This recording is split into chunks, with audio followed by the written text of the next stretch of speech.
మీరు రీసెంట్‌గా సోషల్ మీడియాకి సంబంధించి అంటే కూటమి గెలిచిన తర్వాత సోషల్ మీడియాని మీరు క్షుణ్ణంగా గమనించినట్టయితే, సో, వైసీపీకి సంబంధించిన సోషల్ మీడియాలో బాగా గూడా ప్రత్యేక హోదా మీద మాట్లాడండి. హ్మ్. పోలవరం కట్టించండి. హ్మ్. పూర్తి చేయండి పోలవరం. హ్మ్. లేకపోతే వైజాగ్ స్టీల్ రైల్వే ప్లా జోన్, స్టీల్ ప్లాంట్ స్టీల్ గావచ్చు, plant, railway railway zone. Zone హ్మ్. మొత్తం రోడ్లన్నీ సక్రమంగా చేయండి. చేయండి. మొత్తం ఇది ఒక పక్కన నడుస్తా ఉంది. హ్మ్. ఇంకొంతమందేందంటే ఇప్పుడెట్లా అమ్మఒడి లాంటి పిల్లలకి చదువెట్లా? హ్మ్. చదువుకు సంబంధించి. హ్మ్. మరి మంచి నాయకుడిని పోగొట్టుకున్నారు. హ్మ్. ఈ పోస్ట్‌ల వల్ల ఇప్పుడు మళ్ళీ అంటే ఒక అనర్థాన్ని క్రియేట్ చేసిన వీళ్ళే మళ్ళీ ఇంకోటి చేస్తున్నారంటారా? ఇంకో తప్పుని చేస్తున్నారంటారా? నిజం మాట్లాడుకోవాలంటే ఇంత దారుణంగా వైసీపీ ఓడిపోవాల్సింది కాదండి.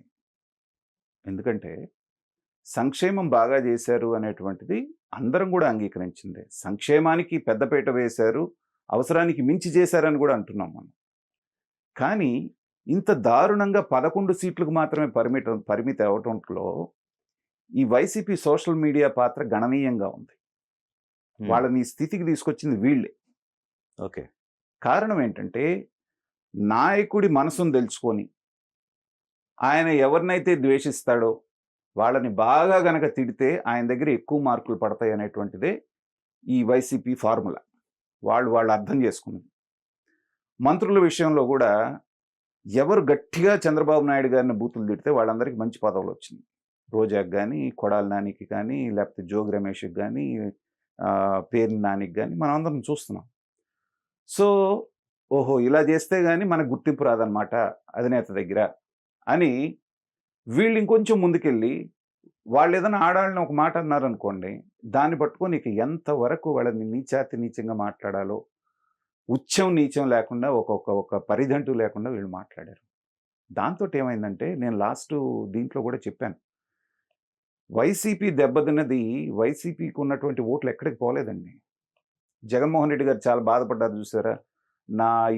పథకాలు తీసుకున్న అక్క చెల్లెళ్ళు ఏమైపోయారు, అక్క చెల్లెళ్ళు తర్వాత అవ్వ తాతలు ఏమైపోయారు, అన్నదమ్ములు ఏమైపోయారు, వాళ్ళు ఎక్కడికి పోలా. 40% 40% నీకు అక్కడే ఉన్నారాళ్ళు. నీకొచ్చిన 40% వేసింది వాళ్ళే.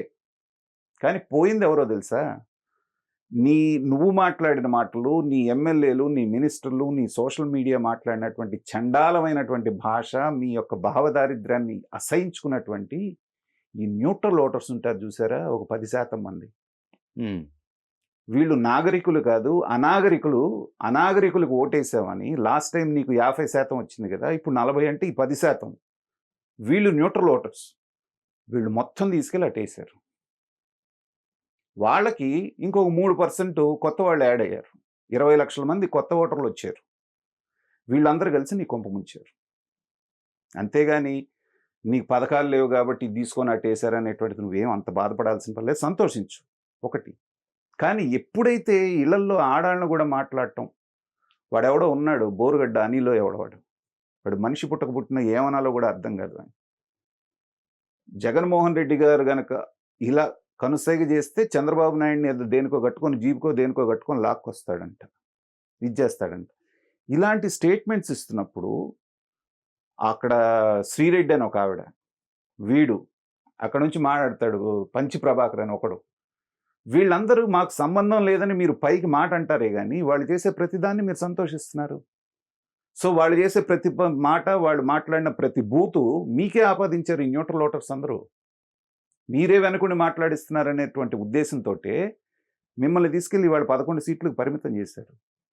అది అయిన తర్వాత కూడా సోషల్ మీడియాలో కొత్త రాగం ఎత్తుకొని, మీరు ఖచ్చితంగా మెడలు వంచి స్పెషల్ స్టేటస్ తీసుకురండి. మెడలు వంచి పోలవరం ఇది జేయండి. లేకపోతే వైజాగ్ స్టీల్ ఆపండి. ఇదండి.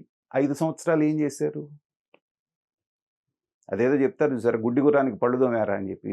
అలాంటి మాటలు మాతో గూడా మాట్లాడిస్తున్నారు వీళ్ళతోటి. ఈ పని జేశారా మీరు?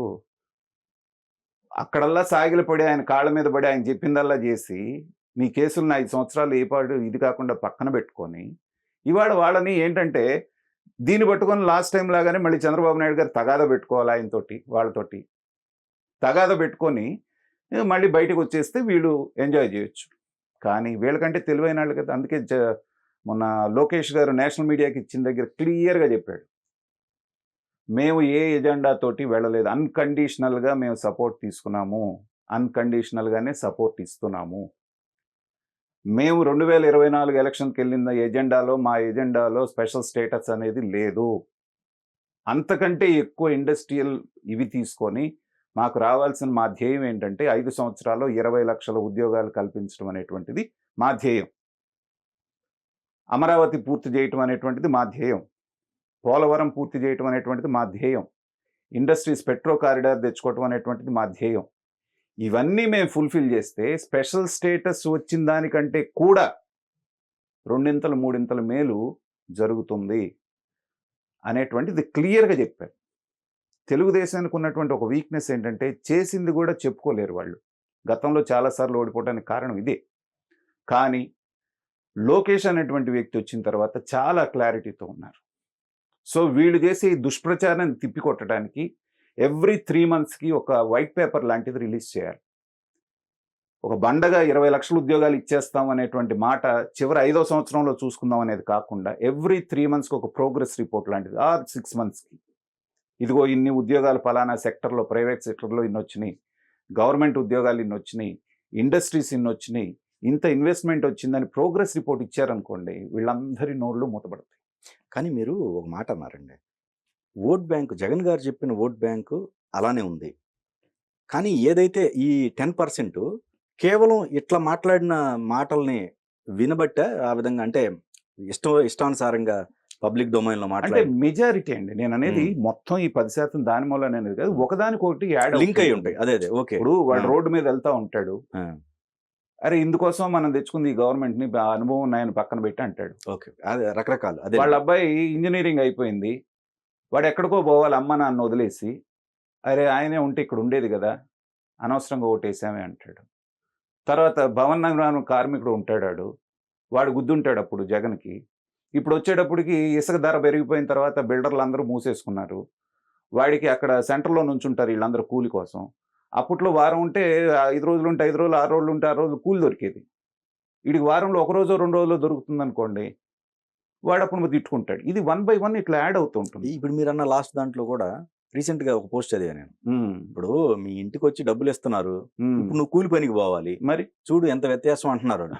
అదే అంటే అంతకుముందు జరిగిపోయిందా మొత్తం దీంతో అంత అన్నట్టుగా అదేనండి.